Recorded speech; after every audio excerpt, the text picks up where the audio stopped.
Hello everyone, welcome back to my channel. Today I'm going to be going over my top 3 dividend stocks for December, okay? And I know a lot of the times right now especially, there's a shift in attention towards these high growth, high risk, but high reward plays that, there's promise of like producing hundreds of percents of returns in the stock price over a couple of months, all right? But sometimes it's really good to take a step back and make sure that at least part of your portfolio is invested in these more value plays that appreciate over time, okay, and that pay out stable dividends, okay. So the first one is McDonald's, all right, and I mean, if you invested in this company in 1980, you would have received over an 18,000% return, and that's not even to mention the stable dividends and increasing dividends they've been paying out since then, all right.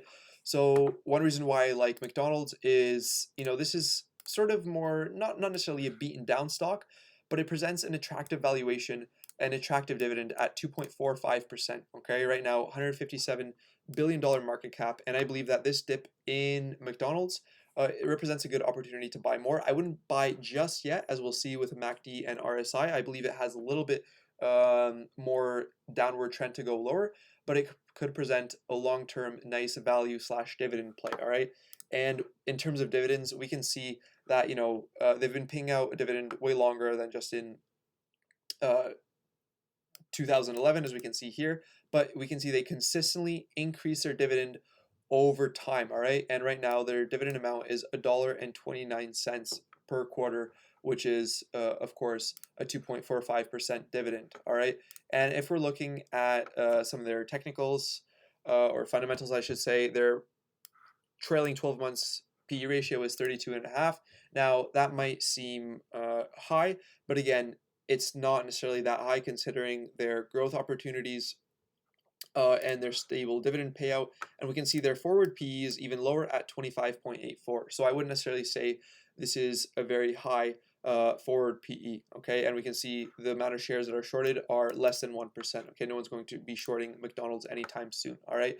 And if we're looking at some indicators, we can see right now that the MACD has crossed below 0 if we're looking at the 3-month chart, and it's also trending lower, right? We can see that there's a downward slope of the MACD, which means that there is some more downward move to McDonald's, and relative strength index right now is at 38, so neither oversold but nor overbought, but trending towards more oversold territory. So I might wait a couple weeks and then potentially get into McDonald's. But again, this is a very interesting and attractive position where I might have to snag up some shares. Okay, this next stock I actually do own is called Walgreens, and this is more like a pharmacy and convenience store chain. But again, not just any random convenience store, because it also operates a pharmacy. Okay, and one of the main things I like about this, especially in these times, is that when the vaccines come out, Walgreens is typically the place, or at least one of the main places where people can come and get their vaccines. And what are they going to do when they get their vaccines? They're also going to be shopping at Walgreens, right? So this might present a very large revenue opportunity for Walgreens, right? Since they're a pharmacy. Now, I just want to take a look at this quite significant dip of close to 15% from November 16th to November pretty much 20th. And the reason for this was because Amazon announced that it's going to have its own pharmacy sort of online shopping section, and it's going to get involved in this space, okay? But I don't think that takes away from Walgreens, right? People are always going to be going to convenience stores, getting their prescription medications, and I still think it's quite a ways away before Amazon fully develops their, um, you know, online shopping for prescription medications, right? I think that's going to take still quite a bit more time to handle, okay? And again, I don't think these online or these physical Walgreens stores are going anywhere anytime soon. Plus, Walgreens is also getting into the online space. All right, they're transitioning more towards the online space, and so that should be good for Walgreens' business model in the long run.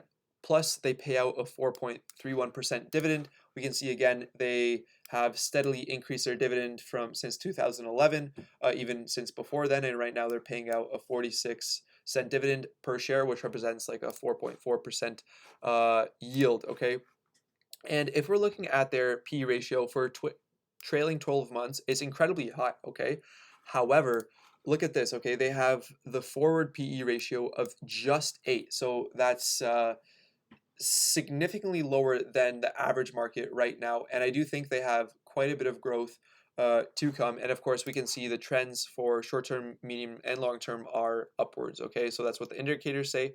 And they actually beat third quarter estimates by 6 cents. All right, and of course, we can see they have had only one loss, and that was in second quarter when they had to deal with a pandemic. And finally, they eked out a $373 million profit in the third quarter of 2020. Okay, so I do like Walgreens based on their incredibly cheap valuation and relatively high dividend of 4.4%. And the last one is a microchip company called Intel Corporation, ticker symbol INTC.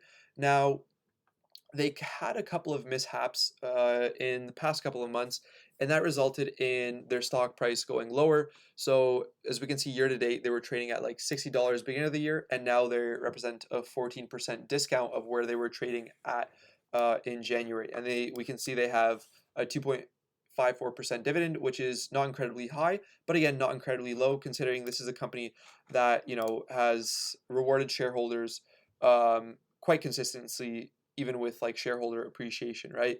So, you know, again, we can expect that this company will produce quite nice shareholder value over the long term. And again, very established company of $213 billion, representing a trailing 12 months P ratio of 10.19. Okay.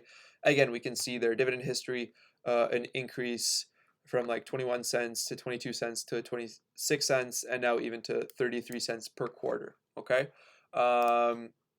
And again, the reason why that Intel is on fire sale is because the bears and the critics have a strong argument today based on shifting stands in the semiconductor sector and Intel's manufacturing issues. So they had to outsource their manufacturing plants, and this came at a time where AMD was starting to take over some of Intel's market share, especially during the pandemic, so sort of bad timing. However, once everything goes to business as usual, as it should be in, you know, a month or two, we should see that, of course, Intel should be trading at much higher than it is now. Okay, and what we're looking at here is profit margin of AMD versus Intel. Okay, and we can see that Intel's profit margin is close to 30%, whereas AMD's is at around 8%, right?